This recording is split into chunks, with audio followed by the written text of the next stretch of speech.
दोबारा समझ लें जी फॉर लूप को। For loop, what is for loop? Explain its working with example. For loop execute one or more statement for a specified number of times. This loop is called counter control loop. It is the most flexible loop. This is the syntax of for loop. First of all, we write the keyword for and open the small parenthesis, then initialization, semicolon, condition, semicolon, increment and decrement part, और उसके बाद parenthesis को close कर देना होता है, इसकी curly brackets, और उसके अंदर हम block of statement जो है वो लिख देते हैं।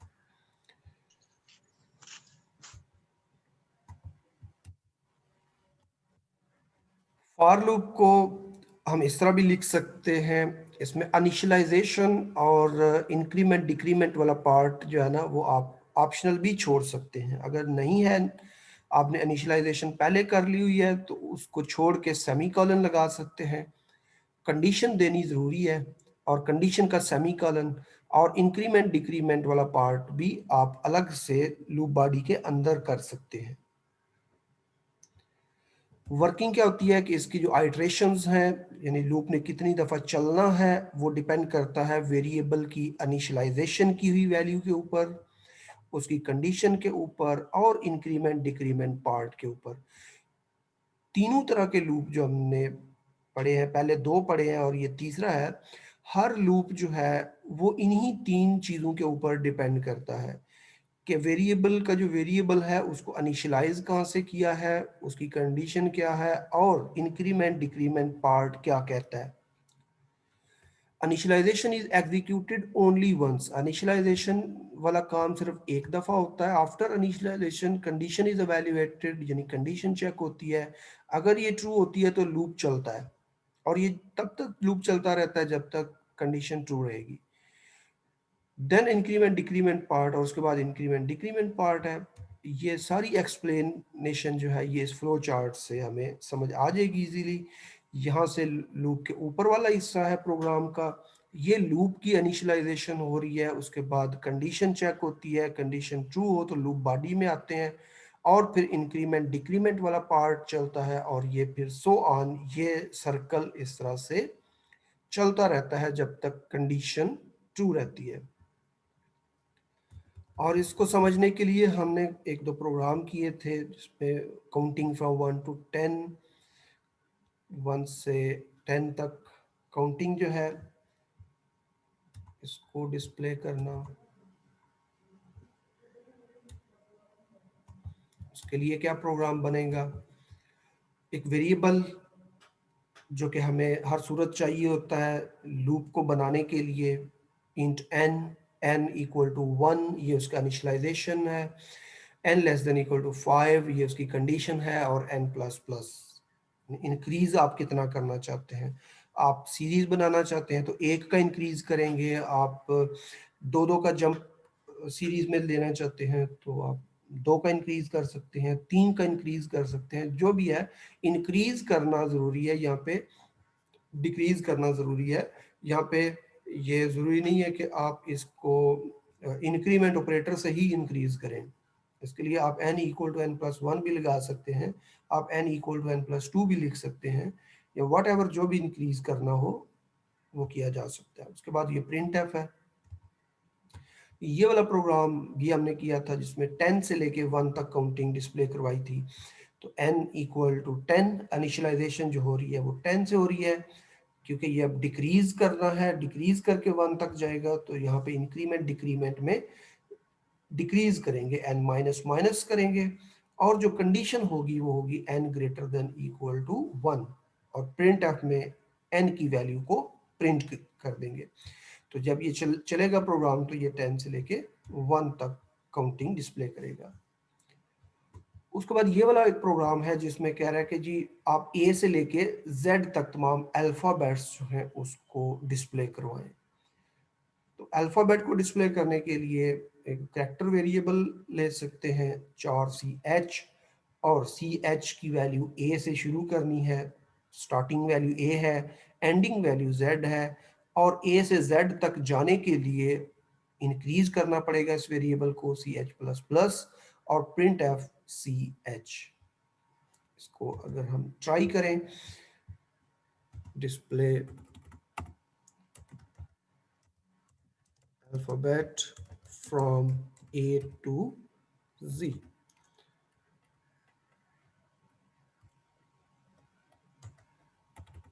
यहाँ पे आप 4 वेरिएबल डिक्लेयर कर सकते हैं, 4 C H equal to capital A semicolon variable C H less than equal to G, जो कि ये अल्फाबेट करेक्टर है तो इसके ऊपर सिंगल कोट आएगी, और सी एच को प्लस प्लस करेंगे और जब इसको प्रिंट करेंगे, अब प्रिंट क्या न्यू लाइन पे करना है या टैब देके करना है, ये इस तरह जब करेंगे तो ये एक कॉलम के अंदर शो करेगा तमाम अल्फाबेट को।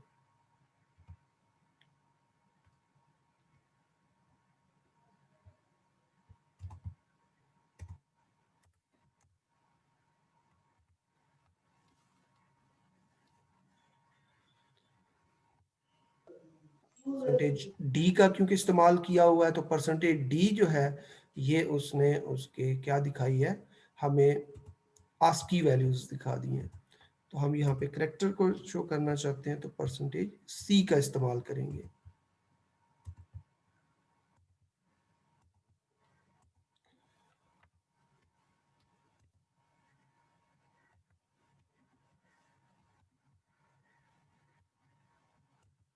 ये आगे जी ए से लेके ये, क्योंकि ये कॉलम में आ रहा है तो ये जेड तक जा रहे हैं। इस चीज को अगर हम एस्केप सीक्वेंस इसका बदल दें, ये स्लैश एन की जगह स्लैश टी लगा देते हैं तो ये हमें एक रो में दिखाएगा फिर ये इस तरह।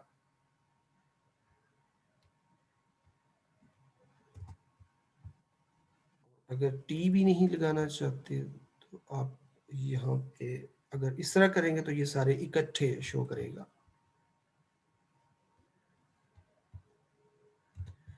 अब अगर आप एक एक स्किप करना चाहते हो तो आप यहाँ पे C H equal to C H plus two कर देते हैं। अगर तो C H equal to C H plus two का मतलब है कि जो सी एच वेरिएबल है उसमें 2 का इंक्रीज हो। अब यहाँ ये ए के बाद बी नहीं शो करेगा, ए के बाद सी शो करेगा, सी के बाद ई करेगा, डी नहीं करेगा। ए सी ई जी आई एक एक लेटर बीच में से मिसिंग हो रहा है, क्योंकि हमने अब सी एच का जो वेरिएबल है उसमें जो इंक्रीज किया है वो 2 का किया है।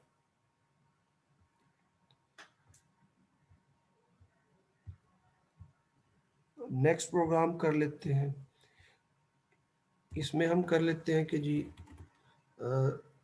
Display sum of first 10 natural numbers.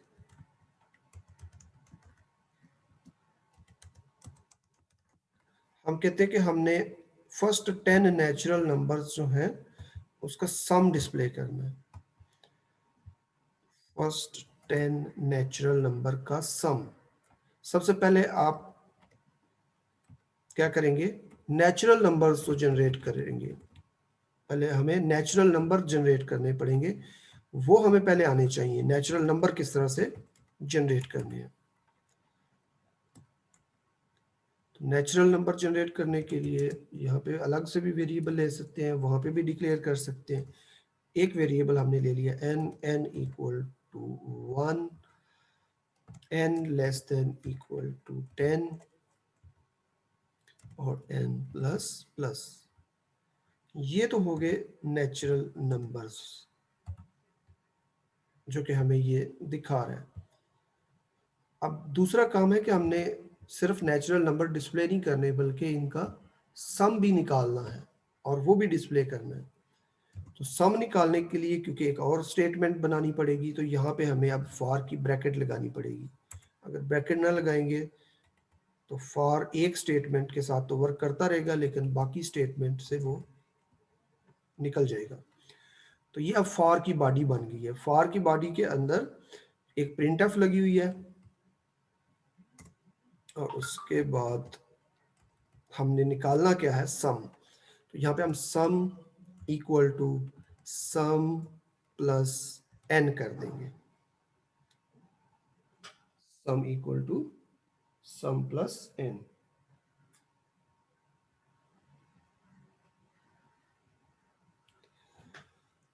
What is sum, अभी हमने डिक्लेयर करना है इसको। तो यहाँ पे हम इंट सम इक्वल टू, इसको इनिशियलाइज भी करेंगे 0 से, वरना ये गार्बेज वैल्यू लेगा और एक अनएक्सपेक्टेड रिजल्ट सम के अंदर ले आएगा। तो सम को हमने 0 कर लिया। अब ये लूप की हर आइट्रेशन पे, क्योंकि ये 10 दफा लूप चलेगा 1 से 10, तो सबसे पहली आइट्रेशन जो होगी उसमें सम 0 होगा और n 1 होगा। तो 0 प्लस 1 सम में 1 आ जाएगा और ये 1 साथ प्रिंट हो जाएगा, क्योंकि प्रिंट एफ में हमने n को प्रिंट किया हुआ है, सम को प्रिंट नहीं करना यहाँ पे लूप बॉडी के अंदर। उसके बाद नेक्स्ट आइट्रेशन में n की वैल्यू 2 हो चुकी होगी, तो सम में 1, 1 प्लस 2 ये 3 हो चुका होगा और प्रिंट 2 होगा n की जो वैल्यू है।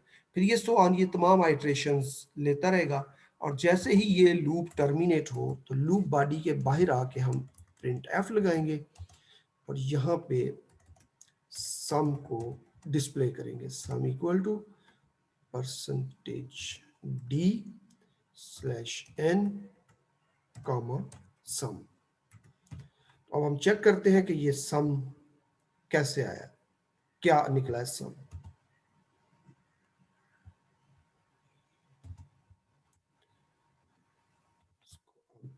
चला लेते हैं जी। तो ये जी सम निकला है फर्स्ट 10 नेचुरल नंबर्स का 55। तो हम चाहते हैं कि सम के साथ एवरेज भी आ जाए। इस तरह क्वेश्चन है वहां पे दिया हुआ एक ये वाला कि write program that display first 10 numbers and their average. तो 10 नंबर तो हमने डिस्प्ले कर लिया, अब एवरेज आसान सा काम है। एवरेज किस में होती है, फ्लोट में होती है, क्योंकि एवरेज पॉइंट्स में आ जाती है। एवरेज के लिए हम यहाँ पे एक काम करेंगे, प्रिंट एफ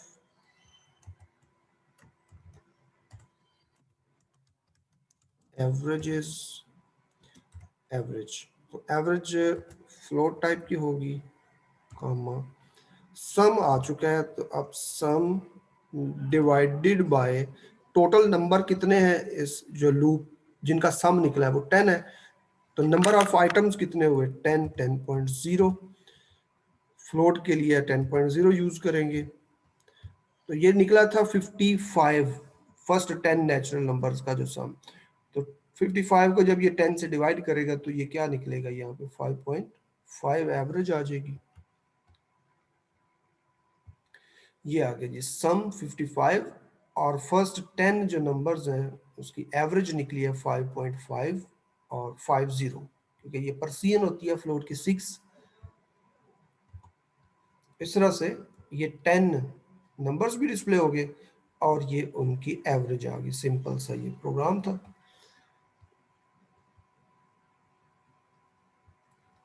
टेबल वाला प्रोग्राम कल बताया था आपको कि टेबल किस तरह से डिस्प्ले करना है, एक नंबर इनपुट करना है और उसका टेबल। अभी हम एक और प्रोग्राम बनाते हैं, राइट प्रोग्राम दैट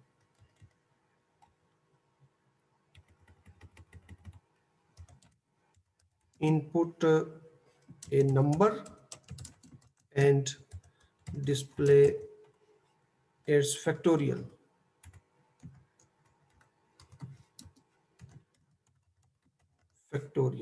फैक्टोरियल के प्रोग्राम हम while और do while दोनों के साथ कर चुके हैं।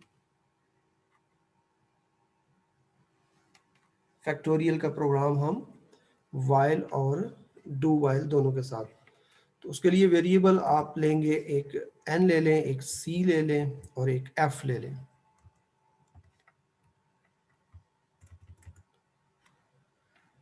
प्रिंट एफ फैक्टोरियल के लिए जो नंबर लेना है उसके लिए आप लिखेंगे enter a number, enter a number, scan F, percentage D और एड्रेस ऑपरेटर n, n वो नंबर जिसका फैक्टोरियल फाइंड करना है। लूप, अब यहाँ पे लूप की क्या जरूरत है? लूप हमें चाहिए कि हमने, क्योंकि जो भी फैक्टोरियल होता है उसको 1 से लेके उस नंबर तक पहुंचना होता है। ये हमने एक सीरीज जनरेट करनी होती है। तो उसके लिए हमने c का वेरिएबल लिया हुआ है, क्योंकि अब n तो हमने पहले इस्तेमाल कर लिया नंबर के लिए, तो यहाँ पे लूप के अंदर अब n, यहाँ पे ये जो n है इसको बदलना पड़ेगा, तो इसकी जगह हम c रखेंगे। ये c जो है ये 1 से स्टार्ट होगा और c कहाँ तक जाएगा? n तक। और कैसे जाएगा? c प्लस प्लस एक एक का इंक्रीज करके जाएगा।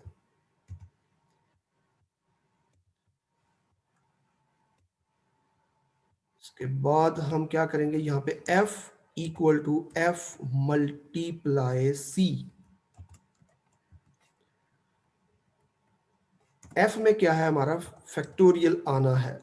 फैक्टोरियल क्योंकि यहाँ पे f की वैल्यू मल्टीप्लाई हो रही है, तो मल्टीप्लाई होने के लिए f को पहले 0 नहीं बल्कि 1 होना चाहिए।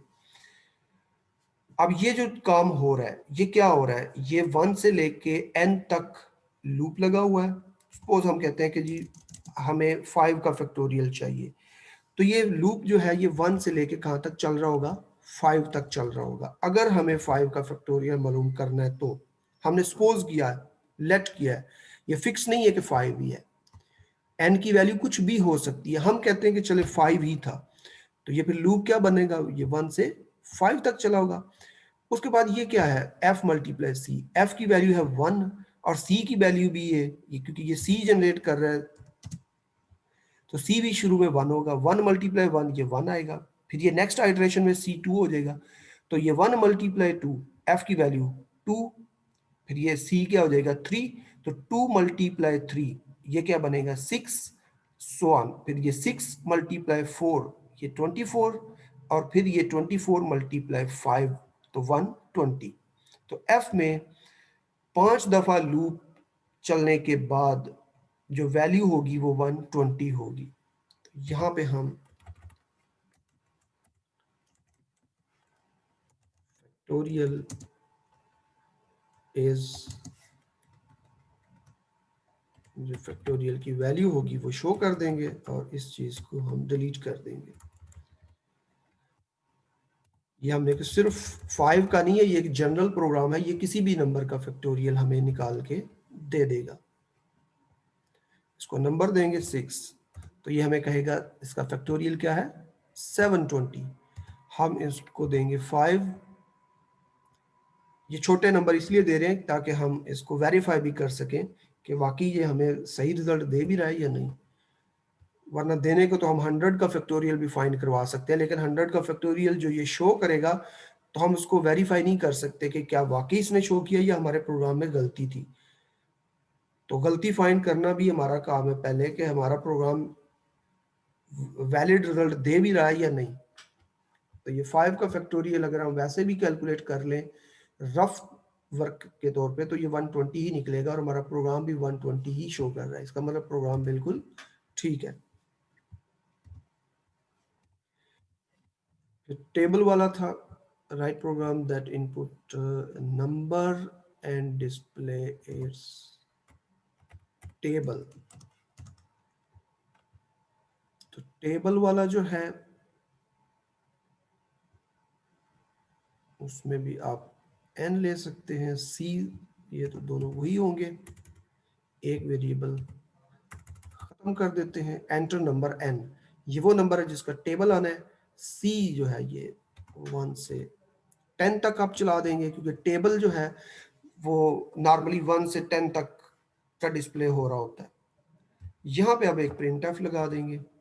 अब बाहर प्रिंट एफ नहीं लगेगी, अंदर लगेगी, क्योंकि हर आइट्रेशन पे वैल्यू जो है वो शो होनी है, अकेली वैल्यू एक शो नहीं होनी। क्योंकि यहाँ पे जो प्रिंट एफ होगी वो हमें पूरा टेबल जो है वो शो कर रही होगी। तो percentage D multiply percentage D equal to percentage D slash N. और फर्स्ट पे हमने टेबल का नंबर देना होगा तो वो n में है, उसके बाद c, उसके बाद n मल्टीप्लाई c। ये वो प्रोग्राम्स हैं जो हम while do while के साथ कर चुके हैं। एंटर नंबर 5, तो ये 5 का टेबल डिस्प्ले हो गया कि 1 से 10 के दरमियान जितने भी ऑड नंबर्स हैं उनका सम है और इवन वालों का प्रोडक्ट है। तो इंट सम और प्रोडक्ट और एक हम काउंटर वेरिएबल ले लेते हैं सी। सम को हम हमेशा 0 से इनिशियलाइज करते हैं, प्रोडक्ट वाला वेरिएबल जो होता है उसको हमेशा 1 से इनिशियलाइज करना होता है। फॉर सी इक्वल टू 1, ये काउंटर वेरिएबल कहलाता है। सी लेस देन इक्वल टू 10, ये कंडीशन बनती है लूप की। और सी प्लस प्लस, और ये लूप की ब्रैकेट है फॉर लूप की ब्रैकेट। अच्छा, इसमें पहले हम डिस्प्ले करना चाहते हैं नंबर तो ठीक है, वरना हम एक इफ कंडीशन लगा के इवन ऑड को अलग कर लेते हैं। अब ये जो नंबर्स जनरेट हो रहे हैं ये सी में आ रहे हैं, यानी सी मॉड 2 इक्वल टू अगर हुआ 0, यानी कि ये जो नंबर्स जनरेट होने हैं सी के अंदर 1 से लेके 10 तक, उस एक एक नंबर को हम इफ के साथ चेक कर रहे हैं। अगर सी का मॉड ले 2 से और वो 0 हो तो इसका मतलब है कि वो क्या है, वो तो इवन है। तो इवन को क्या करना है, इवन का आपने क्या निकालना है, प्रोडक्ट। तो इवन वाले नंबर के लिए आप इफ के बाद लिखेंगे कि p equal to p multiply c, कि उस c वेरिएबल को p के साथ मल्टीप्लाई करके रख लो। एल्स एल्स का मतलब है कि वो जो c की वैल्यू है वो ऑड है। तो ऑड के लिए आप s equal to s plus c करेंगे, यानी कि अगर वो ऑड हुआ तो c की वैल्यू जो भी है वो नंबर वो सम में ऐड हो जाएगी, तो p और s निकल आएंगे। जैसे ये लूप की ब्रैकेट खत्म होगी, ये फॉर लूप यहाँ से शुरू हुआ था तो यहाँ पे खत्म हुआ है, तो उसके बाद हम प्रिंट कर देंगे print f product is percentage d slash n, ये प्रोडक्ट आ गया। और उसके बाद सम वाला जो है, सम इज ये p में और ये s में। ये तो डिस्प्ले करने के लिए स्टेटमेंट होगी। ये वाला जो लूप है, ये लूप है, लूप के अंदर ये इफ जो लगी हुई है ये इवन ऑड अलग अलग कर रही है। ये लूप चलता है 1 से 10 तक, ये लूप की बॉडी है। उसके अंदर सी वेरिएबल ने जो 1 2 3 4 तक जाना है, तो हर दफा सी को चेक कर रहे हैं हम कि सी की वैल्यू 1 है, तो 1 है तो वो ऑड है। ऑड है तो फिर क्या करेगा, वो एल्स में आके उस सी की वैल्यू को सम में ऐड करता जाएगा। और अगर सी की वैल्यू इवन हुई, यानी कि सी मा 2 इक्वल टू 0 निकला, तो सी को प्रोडक्ट के साथ ज़रब देता रहेगा। तो सी जो भी हुआ इवन हुआ तो वो प्रोडक्ट में चला जाएगा, ऑड निकला तो वो सम में ऐड हो जाएगा। जैसे ये लूप की सारी आइट्रेशनें खत्म हो जाएंगी तो यहाँ पे आके पी और एस की वैल्यू को शो कर देगा ये।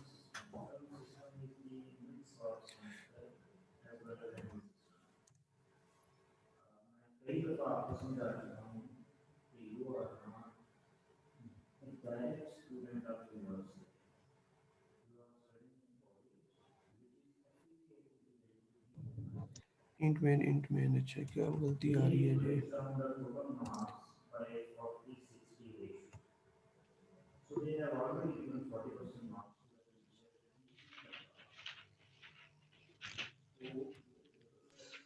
प्रिंट एफ सर मैं लास्ट में प्रिंट एफ प्रिंट एफ हाँ के ठीक है, एफ इधर की लग इधर भी एफ की गलती है, एफ की गलती होगी।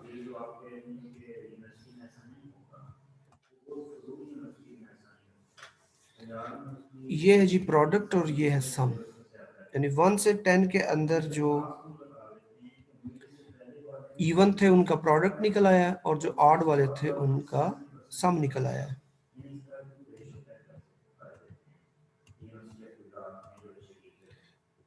फिर एक और क्वेश्चन आपके साथ शेयर किया है, ये वाला जिसमें write a program to calculate and display sum of following series using for loop. आपको ये सीरीज नजर आ रही होगी, इसमें लिखा हुआ है x plus x square plus x cube plus x power n, यानी बेस x ही है, बेस क्या है, x ही है, लेकिन ऊपर जो पावर्स है ना वो चेंज होती जा रही हैं। ये पावर क्या है, पहली पावर x की पावर 1 है, x की पावर यहाँ पे आके 2 हो गई है, यहाँ पे x की पावर 3 हो गई है, और यहाँ पे आके x की पावर n हो गई है। अब यहाँ पे लूप किस चीज का लगेगा, लूप पावर के लिए लगेगा, क्योंकि ये देखिए पावर एक सीरीज में बन रही है। पहला x जो है उसकी पावर क्या है, 1, फिर 2, फिर 3, फिर n। तो जो लूप लगेगा वो 1 से शुरू होगा और कहां तक जाएगा, अप टू n तक जाएगा। n इज अननोन, यानी ये एक वेरिएबल है, इसकी वैल्यू इनपुट करनी पड़ेगी। और x क्या है, इसकी भी वैल्यू हमें मालूम नहीं है, ये भी इनपुट करना पड़ेगा। तो यहाँ पे देखें कि दो वेरिएबल इनपुट करने पड़ेंगे, एंटर वैल्यू फॉर x और enter value for n। x की वैल्यू भी और n की वैल्यू भी इनपुट करनी पड़ेगी। और जो लूप लगाना पड़ेगा आपको, वो 1 से लेके n तक का लूप लगाना पड़ेगा। तो for i equal to 1, i less than equal to n और i प्लस प्लस। और इस सीरीज का जो सम बनेगा वो किस तरह निकलेगा, sum equal to sum plus P O W, ये पावर का फंक्शन होता है, x is the base and i is the power. और उसके बाद ये पावर निकलती है, पहले x पावर i, ये पहली आइट्रेशन पे जब ये लूप पहली दफा चलेगा तो i 1 होगा, और बेस वैल्यू जो भी x की होगी उसकी पावर 1 के साथ ये पावर निकाल के सामने ऐड कर देगा। फिर नेक्स्ट आइट्रेशन पे i की वैल्यू 2 हो जाएगी, तो ये x इज द बेस और i की वैल्यू 2, तो ये x पावर 2 निकल आएगा। वो जो भी निकलेगी वैल्यू वो सम में ऐड हो जाएगी। फिर थर्ड आइट्रेशन जब चलेगी तो i की वैल्यू 3 हो जाएगी, तो x की पावर 3। तो ये जितनी भी वैल्यूज x और i की होंगी उसके ऊपर डिपेंड करते हुए ये लूप चलेगा और ये सम निकलेगा। अगर ये वैल्यू फॉर x हुई 2 और वैल्यू फॉर n दी 5, तो सम आना चाहिए 62। इस चीज को आप पेपर के ऊपर भी बना सकते हैं, पहले एक सीरीज बना सकते हैं ताकि इसका प्रूव कि वाकई 62 आता भी है या नहीं। ठीक है, क्या वाकई 62 आया भी है या नहीं, इस चीज को आप प्रूफ करेंगे। पहले एक सीरीज इस तरह बना लेंगे, आप यहाँ पे लिखेंगे 2, क्योंकि x की वैल्यू क्या है 2, 2 प्लस 2 की पावर 2 प्लस 2 की पावर 3 प्लस 2 की पावर 4 प्लस 2 की पावर 5, क्योंकि n की वैल्यू 5 है तो आपने 5 तक सीरीज। उसके बाद सारी वैल्यूज को आप हल करें और आखिर पे देखें कि आंसर 62 आता है। अगर ये आता है तो ये प्रोग्राम किसी भी x की वैल्यू और n की वैल्यू जो भी देंगे उसके मुताबिक सही रिजल्ट दे देगा। अब जरूरी नहीं कि ये प्रोग्राम x की वैल्यू 2 और n की वैल्यू 5 के लिए है, ये एक जनरल प्रोग्राम है, इसको